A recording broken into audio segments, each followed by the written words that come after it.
আসসালামু আলাইকুম রহমতুল্লাহ। অর্থনীতি অনার্স প্রথম বর্ষের মৌলিক পরিসংখ্যানের কেন্দ্রীয় প্রবণতার অধ্যায় নিয়ে আলোচনা চলছে। আজকে আমি পার্ট 4 নিয়ে 4-এর ভিতরে আমি মধ্যমা সম্পর্কে আলোচনা করব। আর তোমরা অবশ্যই ইকোনমিক টিচিং একাডেমি চ্যানেলটি সাবস্ক্রাইব করবে। আর তোমরা যদি বেশি বেশি দেখো আমি ভিডিওগুলো বেশি আপলোড করার চেষ্টা করব। যাক আমরা পরবর্তীতে দেখি। আমি একটা অঙ্ক উপস্থাপন করেছি এবং লিখছি যে মধ্যমার সূত্র সম্পর্কে আলোচনা। আগে আমি মধ্যমার সূত্র সম্পর্কে আলোচনা করব, তারপরে এই অঙ্কটি উপস্থাপন করব। এটি একটি সালের প্রশ্ন, মনে রাখবে সালের প্রশ্ন হুবহু রিপিট কম হয়। কিছু অঙ্ক যেমন লুপ্ত গণসংখ্যা এ জাতীয় কিছু অঙ্ক আছে যেগুলো হুবহু রিপিট হয়, বাদবাকি সকল অঙ্কই কিছু না কিছু সংখ্যাগত পরিবর্তন করে। তা আমি তোমাদের বলবো যে অবশ্যই নিয়মটি আয়ত্ত করার কথা। যাক, আমি কথা আর বাড়াচ্ছি না। এখন আমি মধ্যমার সূত্র লিখব। মনে রাখবে মধ্যমার সূত্র 3টি, একটি শ্রেণীবদ্ধর ক্ষেত্রে আর 2টি অশ্রেণীর ক্ষেত্রে। সেখানে মোট গণসংখ্যা জোড় বিজোড় বলে কথা আছে। আর আসলে মধ্যমাটা হচ্ছে, মধ্যমা বলতে তথ্যসারের মানকে ঊর্ধ্বক্রম বা নিম্নক্রম সাজালে যে তথ্য মানটি বা যে তথ্যটি ওই তথ্যগুলোকে সমান 2 ভাগে বিভক্ত করে তাকে বলা হয় মধ্যমা। দেখো আমি সূত্র লিখি। প্রথমে আমি জোড়ের আর বিজোড়ের সূত্র আছে এই দুটি লিখে নেব। তো মধ্যমার সূত্র এখানে আমি যদি 1 নাম্বার সূত্রটা লিখি, মধ্যমা মোট গণসংখ্যা, মোট গণসংখ্যা। দেখো মোট গণসংখ্যা এন দ্বারা প্রকাশ করে। মোট গণসংখ্যা বিজোড় হলে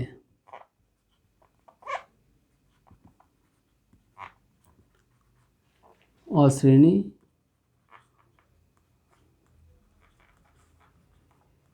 ক্ষেত্রে, দেখো অশ্রেণীর ক্ষেত্রে মোট গণসংখ্যা বিজোড় হলে সেক্ষেত্রে আমরা লিখতে পারি মধ্যমা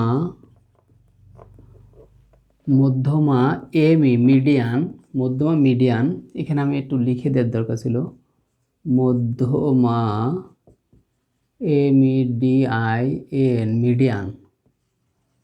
মিডিয়ান ইংরেজি শব্দ। মধ্যমার সূত্রটি হবে, যদি বিজোড় হয় তাহলে হবে n+1/2 তম পদের মান। দেখো n+1/2 তম পদের মান, এটি মোট গণসংখ্যা যদি বিজোড় হয়। আর অবশ্যই অশ্রেণী হতে হবে, শ্রেণীবদ্ধ হলে হবে না। শ্রেণীবদ্ধ কোনগুলো? 10 থেকে 20, 20 থেকে 30, 30 থেকে 40, এগুলো শ্রেণীবদ্ধ। আর বাদবাকি সকল অঙ্কই অশ্রেণী। অবিন্যস্ত এবং অশ্রেণীর ক্ষেত্রে তোমার এই সূত্রটি হবে যদি মোট গণসংখ্যা বিজোড় হয়। মোট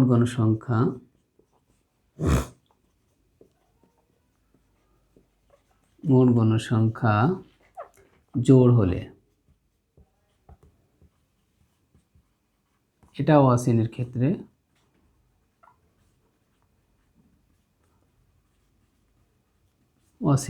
দেখো মোট গণসংখ্যা যদি জোড় হয় সেক্ষেত্রে সূত্রটি কেমন হবে? আমি এটাকে সরাই লিখি। মধ্যমা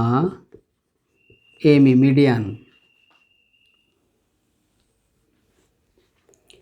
n/2 তম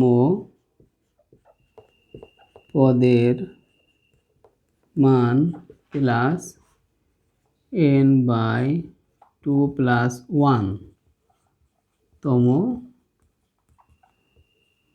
পদের মান বাই 2। যদি মোট গণসংখ্যা জোড় হয়, n এর মান যদি জোড় হয় মোট গণসংখ্যা, এটা অবশ্যই অশ্রেণীর ক্ষেত্রে, শ্রেণীবদ্ধ না। শ্রেণীবদ্ধ ক্ষেত্রে জোড়াই হোক আর বিজোড়াই হোক একই ধরনের সূত্র প্রয়োগ করতে হবে। n/2 তম পদের মান প্লাস n/2+1 তম পদের মান বাই 2। এখন আমি শ্রেণীবদ্ধ সূত্রটি লিখব। আর শ্রেণীবদ্ধ সূত্রটা আমি উপরেই লিখব, তাহলে আমি এটা মুছে দিতে পারি। এখানে লিখে ব্যাখ্যা ধরবেন অবশ্য। তারপর লিখি 3 নম্বর সূত্র, শ্রেণীবদ্ধ গণসংখ্যা নিবেশনের ক্ষেত্রে। দেখো শ্রেণীবদ্ধ গণসংখ্যা নিবেশনের ক্ষেত্রে এখানে আমি কিছু কথা বলবো যে শ্রেণীবদ্ধ গণসংখ্যা নিবেশন সেটা অশ্রেণী হতে পারে, সমশ্রেণী হতে পারে, অসমশ্রেণী হতে পারে, অসমশ্রেণী হতে পারে, সমশ্রেণী ব্যবধান হতে পারে, অন্তর্ভুক্ত হতে পারে, বহির্ভূত হতে পারে, কোনো সমস্যা নেই। আমরা যখন গড় করেছি তখন সি দিয়েছি, সংক্ষিপ্ত পদ্ধতি অঙ্ক করার সময় সি দিয়েছি। প্রত্যেকের শ্রেণী ব্যবধান সেখানে ছিল 10 করে, কিন্তু এর দেখা যাচ্ছে কোনো শ্রেণীতে 10 শ্রেণী ব্যবধান, কোনো শ্রেণীতে 5 শ্রেণী ব্যবধান, কোনো শ্রেণীতে আবার 10 শ্রেণী ব্যবধান। যদি এরম উলট পালট হয় তাও তোমার এই সূত্রটি প্রয়োগ করতে হবে। শ্রেণী ব্যবধান অসমান হলেও শ্রেণী ব্যবধান অসমান হলেও তোমার মধ্যমা সূত্র প্রয়োগ করতে হবে। আর মুক্ত বা খোলা শ্রেণীর ক্ষেত্রেও মধ্যমা শ্রেণী প্রয়োগ করতে হয়, কারণ মুক্ত বা খোলা শ্রেণীর ক্ষেত্রে প্রথম শ্রেণী এবং শেষের শ্রেণী কাজে লাগে না মধ্যমার ক্ষেত্রে। দেখো তাহলে শ্রেণীবদ্ধ বলতে সেটা সমশ্রেণী ব্যবধান হতে পারে, অসমশ্রেণী ব্যবধানও হতে পারে। সমশ্রেণী হোক আর অসমশ্রেণী হোক সকল ক্ষেত্রে একই সূত্র প্রয়োগ করতে হবে। দেখো মধ্যমা MA L1 plus N/2 minus FC by FM গুণ C। দেখো এটি মধ্যমার সূত্র, তবে অবশ্যই মনে রাখবে C সমান L2 মাইনাস L1, C সমান L2 মাইনাস L1, এটা আমি লিখব। এখন এই সূত্রটির ব্যাখ্যাগুলো আমি একটু লিখে দিই, আমি উপরে অংশগুলো মুছে দিই।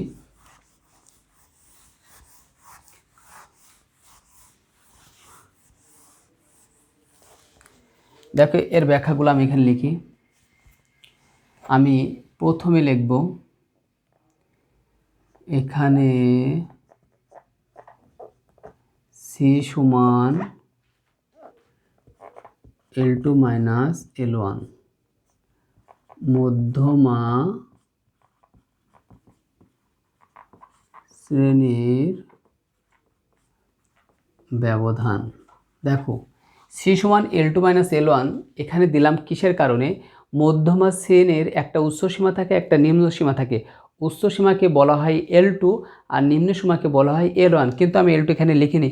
তবে তোমার মনে রাখতে হবে মধ্যমা শ্রেণীর ব্যবধানটাই হচ্ছে L2 মাইনাস L1। এখন দেখো আরও লিখি, এবার লিখি L1 মানে মধ্যমা শ্রেণীর নিম্ন সীমা, L2 মানে মধ্যমা শ্রেণীর উচ্চ সীমা। এখানে FC লিখি, FC কিউমুলেটিভ ফ্রিকোয়েন্সি ক্রমযোজিত গণসংখ্যা। এটা এখানে অনেক সময় PFCও দেয়। যাক, মধ্যমা, এটার ব্যাখ্যা লিখি, মধ্যমা শ্রেণীর পূর্ব শ্রেণীর ক্রমযোজিত গণসংখ্যা। দেখো মধ্যমা শ্রেণীর পূর্ব শ্রেণীর ক্রমযোজিত গণসংখ্যা। FM median of frequency, FM median of frequency, FM হচ্ছে মিডিয়ান অফ ফ্রিকোয়েন্সি। এটা আমি মুছে দিই। মধ্যমা শ্রেণীর গণসংখ্যা, মধ্যমা শ্রেণীর গণসংখ্যা, আর N সমান মোট গণসংখ্যা। আর এমিতে মিডিয়ান মানে গণসংখ্যা, এমিতে মিডিয়ান মানে গণসংখ্যা। এটা আমি লিখে দিতে পারি MIDIN মিডিয়ান মধ্যমা। দেখো সমস্ত ব্যাখ্যা লেখা হয়ে গেছে। FC হচ্ছে মধ্যমা যে শ্রেণী পাবো তার পূর্বের শ্রেণীর ক্রমযোজিত গণসংখ্যা, আর FM মিডিয়ান অফ ফ্রিকোয়েন্সি, আর এটা কিউমুলেটিভ ফ্রিকোয়েন্সি ক্রমযোজিত, আর মিডিয়ান অফ ফ্রিকোয়েন্সি মানে মধ্যমা শ্রেণীর গণসংখ্যা। দেখো আমি সূত্রগুলো লিখলাম, তোমরা সূত্রগুলো চর্চা করবে। আর যেহেতু অন্তর্ভুক্ত পদ্ধতিতে আছে তাহলে শ্রেণী সীমানা বের করতে হবে। আমি আজকে আবারও বলছি, এর পূর্ববর্তী পাঠেও বলেছি, শ্রেণী সীমানা তখনই বের করতে হয় যদি অন্তর্ভুক্ত থাকে যখন মধ্যমা, প্রচুরক, চতুর্থক, দশহারি, শতহারি, আয়তলে, কহজীব এই জাতীয় সমস্যাগুলো সমাধান করতে হয়। সেক্ষেত্রে শ্রেণী সীমানা বের করে নিতে হয়। আর বাকি কোনো ক্ষেত্রে শ্রেণী সীমানা বের করার প্রয়োজন হয় না। মনে রাখবে যে অঙ্কের ক্ষেত্রে শ্রেণী প্রয়োজন সেই অঙ্কের ক্ষেত্রে যদি অন্তর্ভুক্ত থাকে তাহলে শ্রেণী সীমানা বের করে নিতে হয়। এখন আমি তোমাদের সামনে একটা অঙ্ক উপস্থাপন করব, পরবর্তী পাঠে কয়েকটা অঙ্ক দেব, দিয়ে তারপরে আমি প্রশ্নটি দেখাবো। লুপ্ত গণসংখ্যা আছে সেটাও দেখাতে হবে। দেখি এখানে আমরা লিখতে পারি, এটা দেখেছে নিচের গণসংখ্যা নিবেশন থেকে মধ্যমা নির্ণয় করো। লিখি মধ্যমা নির্ণয়ের প্রয়োজনীয় সারণী। দেখো মধ্যমা নির্ণয়ের প্রয়োজনীয় সারণী আমার সারিটা নিতে হবে 1 2 3 4 5 6 7, 7টা সারিটা নিই।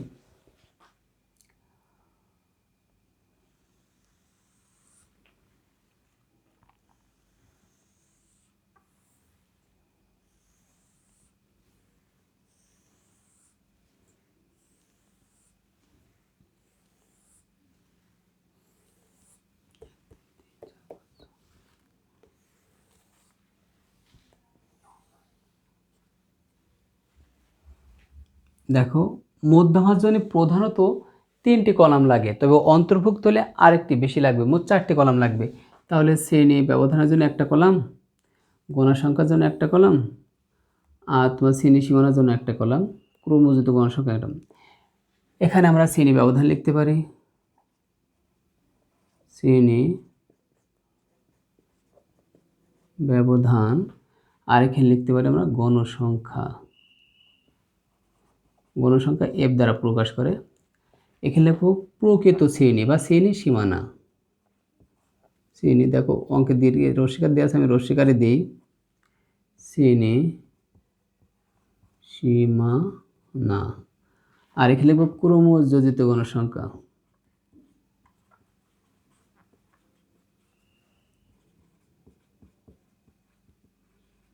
এফসি।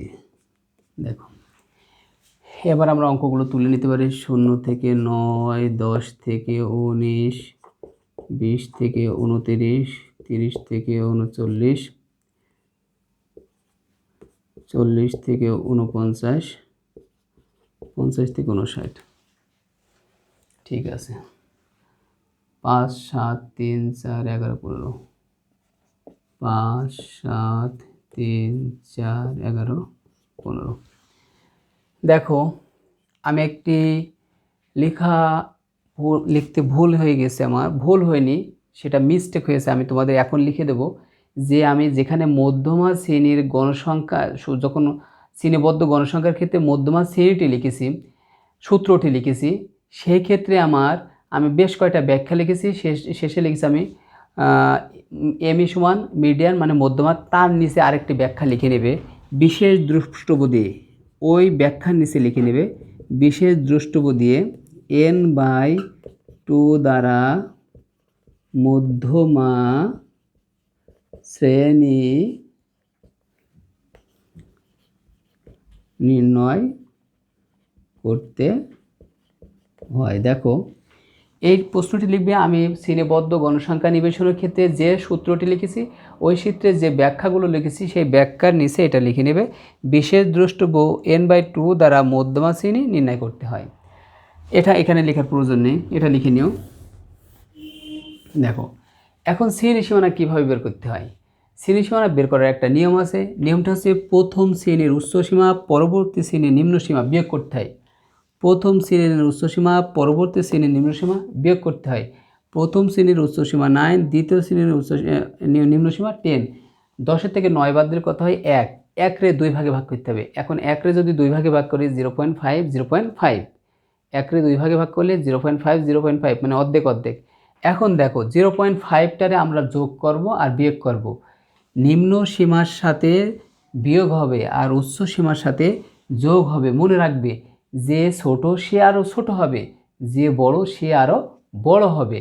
তার মানে নিম্ন সীমা তো এমনিতেই ছোট, ওর সাথে বিয়োগ হলে ও আরও ছোট হবে, আর উচ্চ সীমা এমনিতেই বড়, ওর সাথে যদি যোগ করা হয় ও আরও বড় হবে। দেখো আমি দেখি 0 থেকে যদি 0.5 বিয়োগ করি তাহলে আসবে -0.5, আর যদি 9-এর সাথে যোগ করি 9.5, 10-এর সাথে যদি বিয়োগ করি 9.5, 19-এর সাথে যদি যোগ করি 19.5।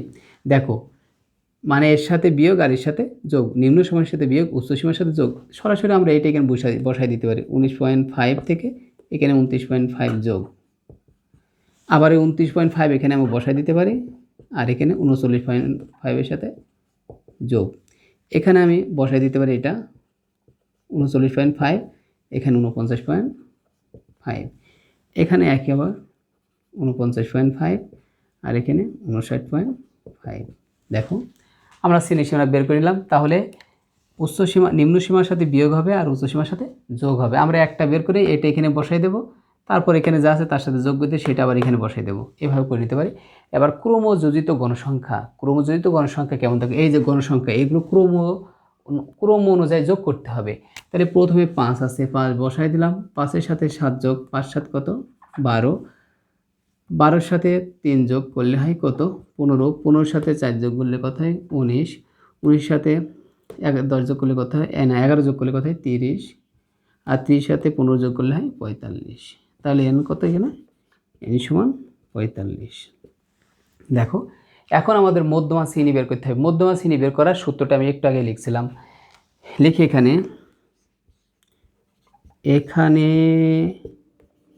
n/2 সমান n এর মান কত 45, 45/2 যদি আমি ভাগ দিই 22.5 যা ক্রমযোজিত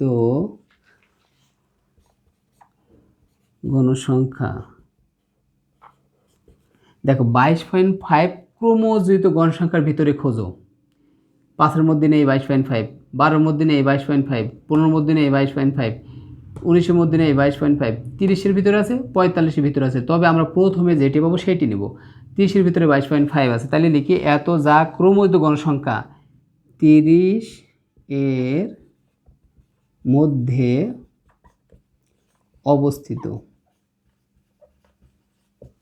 দেখো 30-এর মধ্যে অবস্থিত, তাহলে মধ্যমা শ্রেণী কত হবে 30 সোজা। দেখো এর আর কোনো কাজ নেই, এই যে শ্রেণী ব্যবধান প্রথম কলাম এর কোনো কাজ নেই, এটি বাদ। আমরা যখনই শ্রেণী সীমানা বের করে নেব তখন প্রথম শ্রেণীর যে যার থেকে আমরা শ্রেণী বের করব তার আর কোনো কাজ থাকে না, তার মানে শ্রেণী ব্যবধানের কোনো কাজ নেই। এখন আমাদের কাজ আছে শ্রেণী সীমানা, এটা বাদ, মনে করি এটা নেই। এখন দেখো 30 সোজা, অতএব মধ্যমা শ্রেণী, দেখো মধ্যমা শ্রেণী কত হয়, এই যে এইটি কত হবে, যে সোজা থাকবে সেইটা, এটা মধ্যমা শ্রেণী 30 সোজা থাকবে, এবং 30 সোজা যেটি থাকবে সেটা মধ্যমা শ্রেণী, এটা নেওয়া যাবে না কারণ এটা বাদ, এটা মধ্যমা শ্রেণী। এবং মধ্যমা শ্রেণীর ব্যবধান, মধ্যমা শ্রেণীর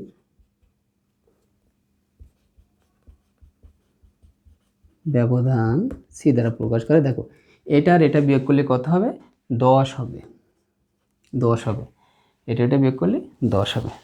এবার আমরা মধ্যমার সূত্রটি লিখি। সূত্র লিখব, এই সাইডটা আমি মুছে দিয়ে এই সাইডে অঙ্কটা করি।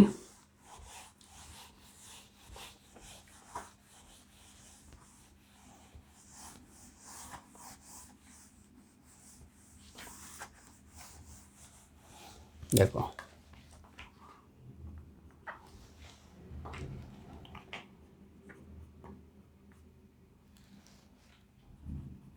মধ্যমা এম এ সূত্রটি হবে L1 plus n/2 minus FC/FM গুণ সি। দেখো L1 মানে মধ্যমা শ্রেণীর নিম্ন সীমা, আমরা মধ্যমা শ্রেণী কোনটা পাইছি, মধ্যমা শ্রেণী পাইছি এই যে এটি। তাহলে নিম্ন সীমা কত 39.5, 39.5 প্লাস n/2। দেখো n/2 মান আমরা পেয়ে গেছি, n/2 এর মান কত, n/2 এর মান হচ্ছে 22.5, তোমরা মান বসাতে পারো অথবা একবারে ওই ক্যালকুলেশনটা বসাই দিতে পারো। গুণ সি এর মান কত 10 দিয়ে নিলাম। এখন দেখো এফসি, এফসি মানে মধ্যমা শ্রেণীর পূর্ব শ্রেণীর, মধ্যমা শ্রেণীর পূর্ব শ্রেণীর ক্রমযোজিত গণসংখ্যা কত 19, মধ্যমা শ্রেণীর পূর্ব শ্রেণীর ক্রমযোজিত গণসংখ্যা 19, তাহলে আমরা কি লিখতে পারি 19। আর এফএম মিডিয়ান অফ ফ্রিকোয়েন্সি মধ্যমা শ্রেণী গণসংখ্যা, এই যে মধ্যমা শ্রেণী কোনটা, এইটা মধ্যমা শ্রেণী আছে এইটা, এর গণসংখ্যা কত 11।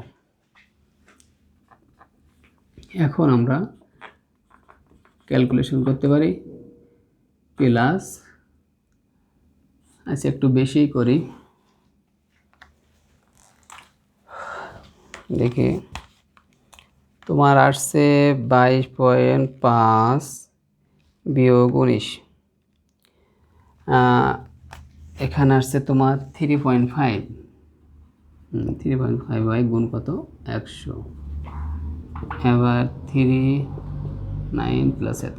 এখন তোকে এটারে ভাগ দিয়ে আমি 100 না, সরি 10 হবে, 100 দিয়ে ফেলছি, এটারে ভাগ দিয়ে আমি 10 দিয়ে গুণ দেবো, তাহলে কত আসছে 3.5 ভাগ কত 11, গুণ আমরা কত দিতে পারি 3.5 ভাগ 11, গুণ দেবো আমরা 10।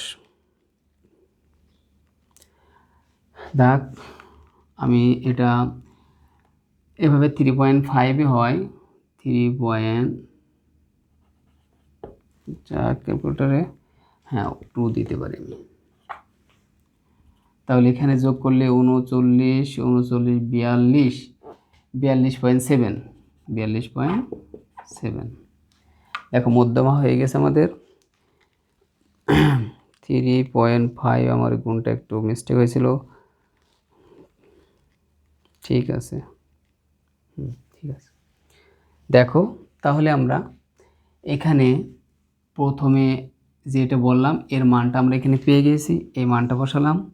আর এফসি মানে মধ্যমা শ্রেণীর পূর্ব শ্রেণীর ক্রমযোজিত গণসংখ্যা, মধ্যমা শ্রেণীর পূর্ব শ্রেণীর পূর্বযোজিত গণসংখ্যা, এটা আছে এফ সি।